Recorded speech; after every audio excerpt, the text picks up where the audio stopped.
How's everybody doing? My name is Anthony Brian Logan, and today we got to talk about the Tampa, Florida megachurch pastor who got arrested for holding church services during this whole China virus pandemic. Now, this whole story is ridiculous. It's crazy. And in my humble opinion, unconstitutional. But before I go any further, let's go ahead and get into the clip. In this clip, you'll see the pastor, you'll see the church. You hear what they did to take precaution, because they did take precaution. They were not reckless. You also hear from the local police about why they arrested them. After we get done watching that, I'll talk about all of what was said in the video. I'll give you my 2 cents, my analysis, and then I'll wrap it on up with a nice bow on top. So without further ado, let's go ahead and roll it. Shots of a packed church went viral. You may be seated. Amen. By Monday, Pastor Rodney Howard-Browne of the River at Tampa Bay Church had a warrant out for his arrest. His reckless disregard for human life put hundreds of people in his congregation at risk, and thousands of residents who may interact with them this week in danger. Hillsborough Sheriff Chad Chronister said Brown encouraged members to show up in person amid the coronavirus pandemic, even providing bus transportation.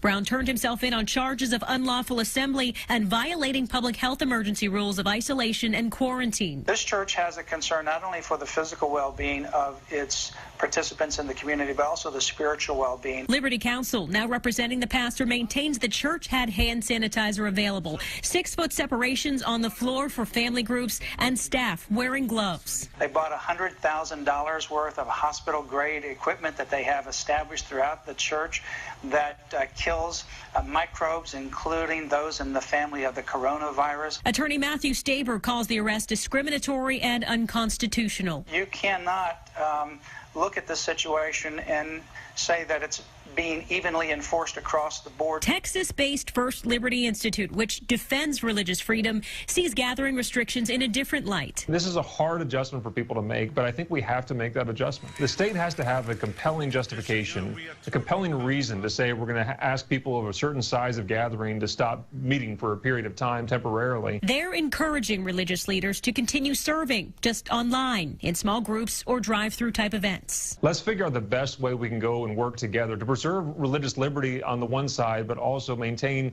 the public health on the other side of things. Those two can work together. Haley Hines, Fox 13 News. All right, you saw that, you heard that. Now, like I said, this is ridiculous. This is crazy. Elephant in the room right away is Constitution, freedom of assembly. We don't have that anymore because, let's be clear, the pastor has 2 charges against him, misdemeanor charges, but there's 2 charges. The first one is unlawful assembly. Okay, so we have freedom of assembly expressly written in the Constitution, but you are getting arrested for unlawful assembly, for holding church services.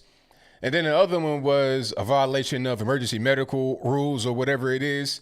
You know, because you got the whole thing of, well, you can't go anywhere except for, essential trips, grocery store, doctor's office, all this, that, and the third. And by the way, I know Walmart, they sell groceries, they sell food, but they call it a grocery store is kind of a stretch, and they stay packed. I'm talking about from the rooter to the front to back, side to side. You basically in there elbowing each other. I'm exaggerating, but you understand what I'm saying. It's not like nobody in there. There's a lot of people in there all the time. You go in the parking lot, it's like you have Siegfried and Roy. You got Michael Jackson coming back doing the show. That type of thing is going on at Walmarts and gas stations and anywhere where you can go and be around people right now, but I'll move on. Anyway, you can go to Walmart and that's fine. You can go back a gas station and that's fine, but going to church, that's not fine. And the pastor and the staff had precautions. They had those little stations where you're able to get the hand sanitizer.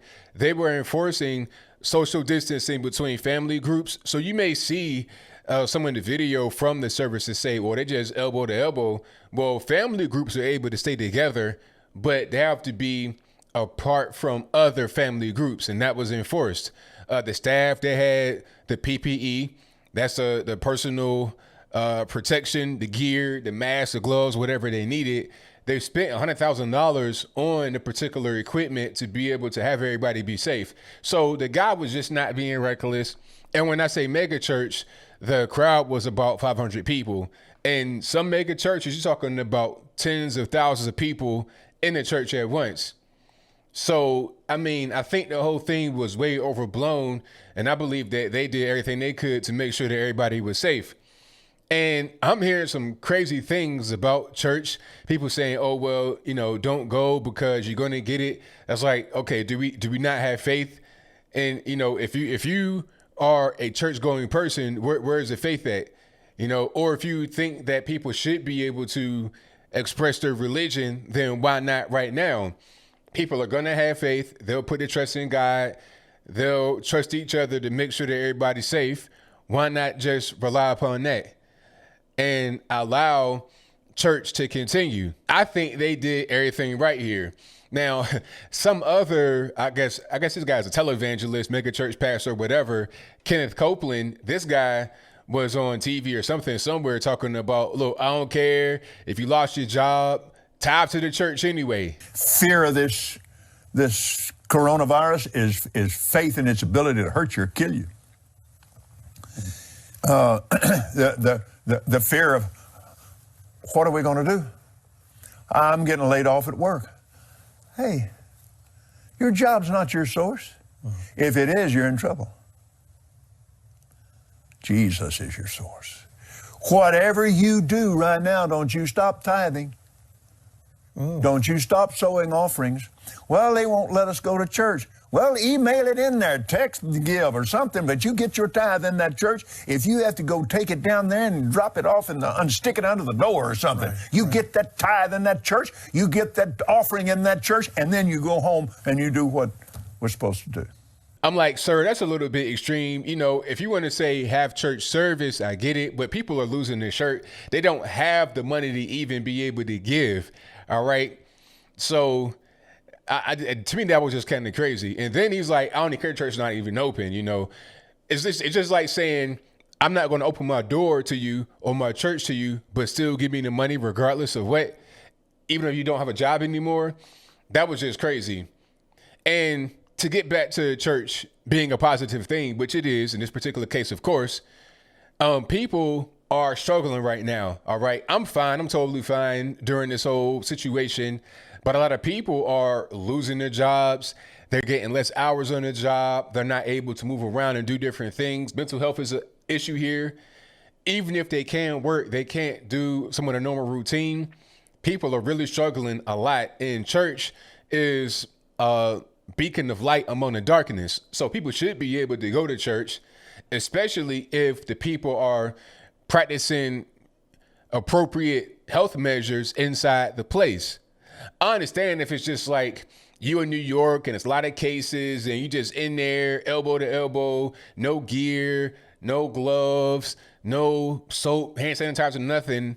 I mean, that's just to be in a place where you're just in a tight thing and it's not clean. That's bad regardless, especially right now. People are so afraid and this virus is raging. But if you have everything under control, then what's the problem? This is crazy. But like I said, the charges are misdemeanor, so hopefully he didn't get locked up behind it.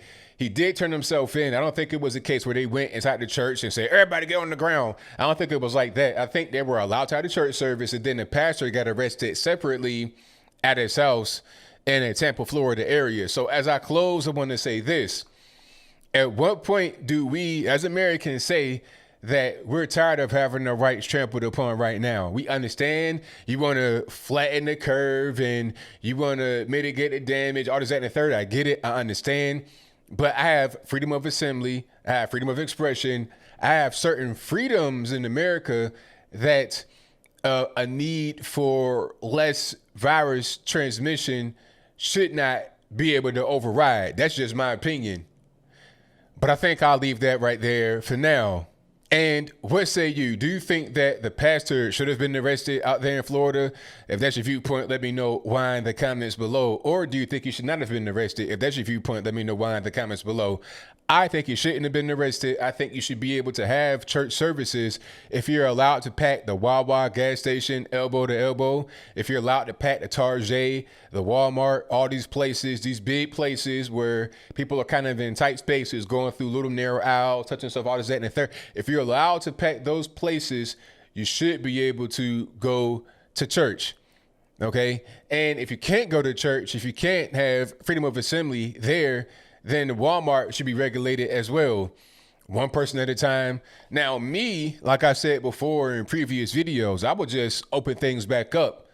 You know, in some of the hotspot areas, you do certain things to mitigate the damage, but you live in a small town in America. It makes no sense for your whole town to be shut down because of what's happening in New York City. I just don't understand that logic at all. As we get warmer and as we get closer to having hydroxychloroquine be mainstream, even though some people are against it, some governors are against it, we're going to get into hydrochloroquine and anthromycin, Z-Pak, whatever it's called. And that's going to be effective. It's going to be warmer. We're going to beat this thing sooner than later. Hopefully sooner than later, because people aren't going to take their rights being trampled upon day by day with no kind of resistance or kickback. But whatever your thoughts are, please let me know in the comments below. And that's all I got to say for this video. If you like what you heard, please comment, rate, share, and subscribe. Peace.